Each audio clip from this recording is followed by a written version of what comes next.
Mbasu parfois eza eloko yalonaki leka churando leka chukofinga ba mambebele bele ba kina krecha ko tungai na okutala myane mission mo krecha kala vraiment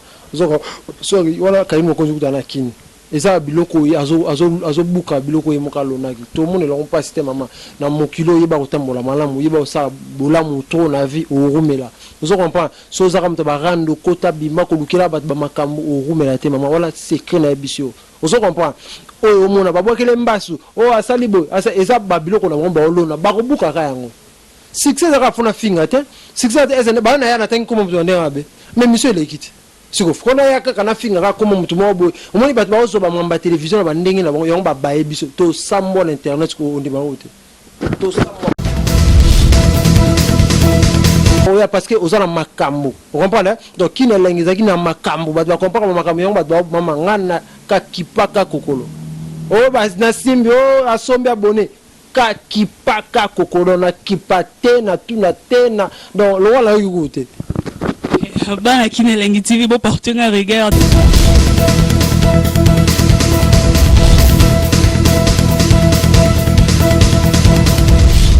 Balobi, abonnez-vous massivement. Elengi TV, yangonde makam. Kin Elengi TV. Yannick Wenge, yonde makam. Yemotema yoma banzo na ngai. Très bientôt Yannick Wenge. Yannick Wenge. Yannick Wenge, yonde makam. Bonjour, bonsoir tout le monde. Ça dépend de l'heure que vous suivez cette émission qui est présentée par Range Rover à la taille avantageuse. Bienvenue sur Kin Elengi TV chez mon boss Yannick Wenge, Yangonde Makambu. Avant de commencer cette émission, je dis un grand merci à mon caméraman Eric Original. Je dis un grand merci à Master Christelle Kabea. Je dis un grand merci à Master le sous bijou kaya ya motema ya mao maweja chikala na bosani TV na Chris Agana motema ya Sarah Mwendela. Aujourd'hui, c'est un grand plaisir pour moi de recevoir pour vous boss nanga et puis confrère nanga moko aye na Cape Town mukolo city ya Kin Elengi TV Yannick Wenge yenne makambo na kati ya minute oyo parce que azana biso na kati ya Cape Town et puis lelo na memeli bino ye bokoyoka ye et puis ayosani na kati ya Cape Town.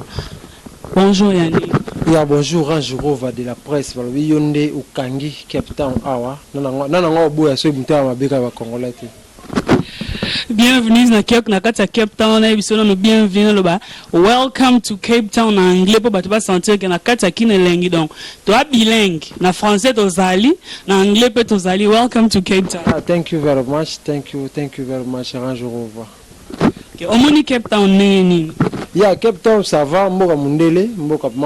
sentir que non mutali boma ya mundele sentir que non o l'équipe moni chege mo me ya mundele donc avant mboka mundele par rapport ya Jobour parce que Jobour batama boma ba noir et lo intéressé nga Cape Town batama boma ya mindele vous comprenez mutali boma à propre mutali boma donc loko la sepela ngwana kitoko poto do mikiliwa donc Cape Town vraiment ça va vraiment kitoko. Pour na bateau tant mususu bazoko s'abonner pour la première fois na Kin Elengi TV o eza ya yomoko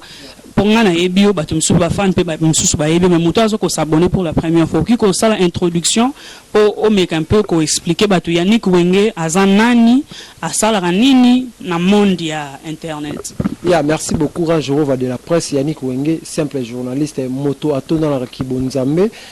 nazala nga Congolais ndeko ya bandeko ba otala biso na minute oyo naza na uta Congo na tanga na ina na sisa na ina na ba masanga ba matika songo ba diaso junior diaso ma ba tebele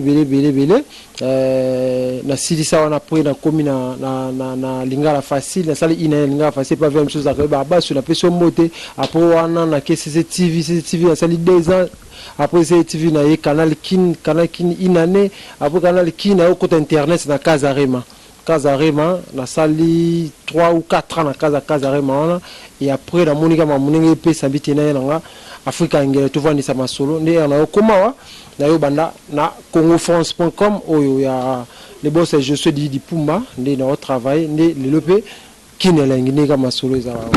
siko eloko nyango esalaki ke olongwa Congo oya parce que na moi na parcours na yo oza mwana ina na pesi bato nyonso batanga na ina bambote ya trop oza mwana ina seke laksi ke oza intellectuel parce que bele kati na biso na internet o batangela yango te me yo otangela yango pe osala pe na ba chaîne ya minene ya Congo parce que eloko nyango epusaki yo par rapport ya visibilité toyebi ke na ninga kin et l'équipe sont dans ma camp parce que Afrique du Sud est un peu reculée quoi dans le sens il y a mon internet parce que là on est pour ça que au long place aux akina ba succès place aux qu'on dans ça na ba chaîne minene on s'est retrouvé en Afrique du Sud. Bon, merci beaucoup pour la question là. Parfois ils ont mon copie à moi ba stress au ngaza nango ya au tika Congo kuya en fait quoi nangawa izaki dara pour la tour na Afrique du Sud na Johannesburg na ka moi tourisme ndé ezalaka kayebi kaka ovimbisaka moi passeport pour nga vraiment na na bete misala na ndo sala na tikala kolota kobima Congo te parce que na zo moi chance wana sala émission na Kofi na Fali na Wera na za ba photo ngo kutune na lo ba photo eleka Kofi Fali Wera JB Fer héritier ba tout nga sa bon mission ba miel de son ba théâtre nyoso ba sai ba tout. Maintenant on a eu awa na kika moi tour ka nezala mais après na awa na mo mboko ngo ça va mais na yeba quitter ça va vitesse ndenge zala mboko ngo ça va na rovana nga bani ka nezala nde na yo vanda malgré les stress pour na vanda pour na carrière nga mais ça peut malamu pour la formation en bébélé parce que sori kinelengi ebotamia kinelengi botana sori pe na ekipete parfois nga botama pété zo comprend moi ba expérience mususu ba montage na colisi montage na Afrique du Sud ba réalisation mususu on la kata ya Afrique du Sud en tout cas wala ba malamu na ngwa mais donc koya na nga jobu ezika mo tour kaka mais na commander awa nde ba donner changer quoi. Okay, voilà bino moko boyo kana mnoko ya Yannick Wenge. Merci. Merci donc Tokokani. Parlons de Kinelengi TV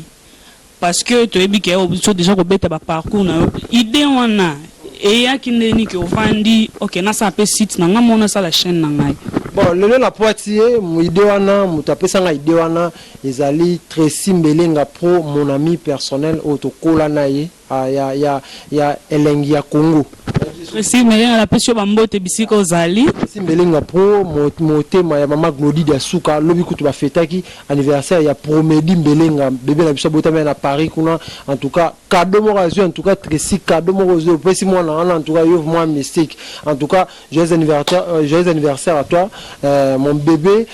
Promedi Mbelenga donc ezalika awa kala mingi te kana ne oyo avant ba lockdown na ba janvier moi salanga Tracy Mbelenga c'est mon cher yo na ba niveau na yo na ba parcours yo tamboli en tout cas faut beta ba ozo zelani na vite ana bisaka banda kala kutu banda kala déranger nga kuta finga nga po wana masana to kolina ya sala ba ja wa finga yo zoba wengeme yo osala pa batu we oui mon cher talanga pe ekokoka nde na vanda ki na janvier ya ne oyo nde to batin na meka pe ko créer kaka yo entre Simbelenga masalanga nda sailanga ba makamnyo so na ti ici je crois na janvier oyo zoya avant que Congo to fêter une année na ngona si yona réalisateur Fuboya Jobu na sala format na mi billet Boya Jobu to fêter une année ya Kinelengi télévision.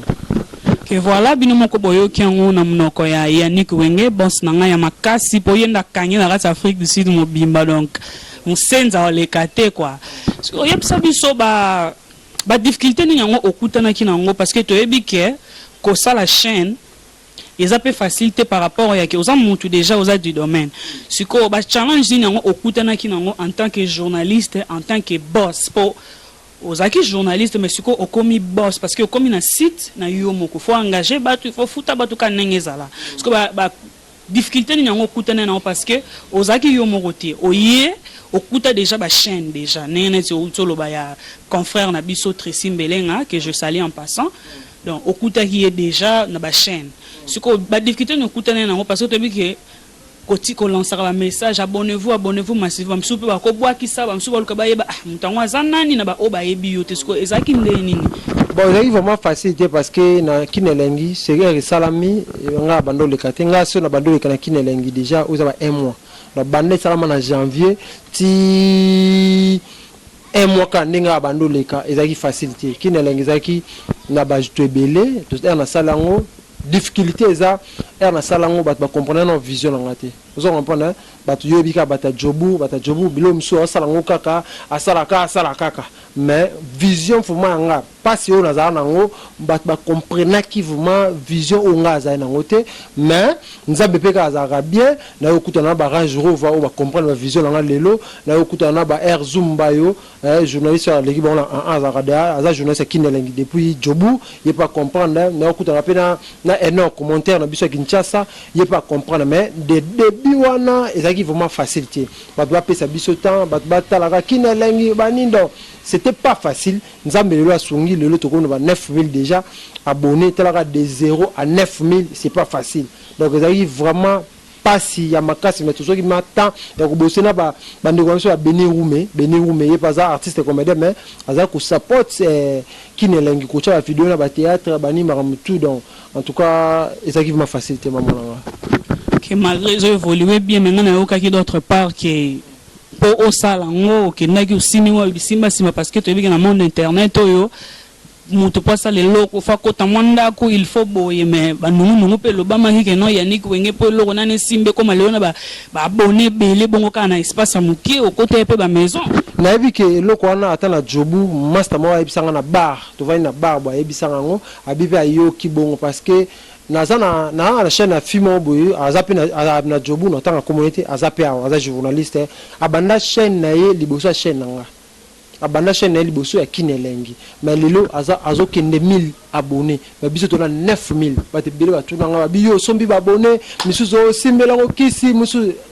kisi ya nini ezakaka omoni loko soko za na ngona mutu za na mutu na makanisi na makila na mutema so sala ngo esimba ozo comprendre yonga la vanda na tala mabo na bi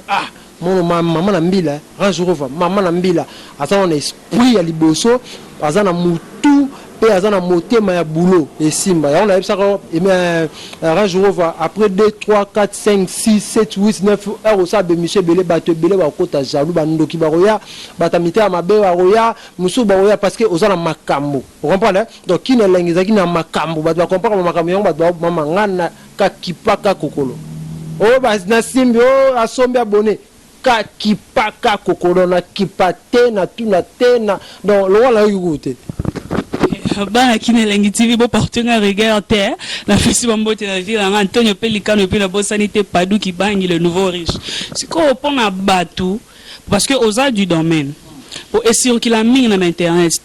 internet ba journaliste ba takisi ba bwakela na kabamba su bolingo ezate ce ko pona bon ko koloba nini par rapport ya ba confrère na yo ou bien soit ba concert na yo OK ba sala ka makambo na conseil oyo ko pesa bango en tout cas maman na bisayo nzambe aza juste vous comprenez nzambe aza juste moko ese yo kanisa ngapi mana na kina mabele na tumo na kundi nguba apona na buka Thompson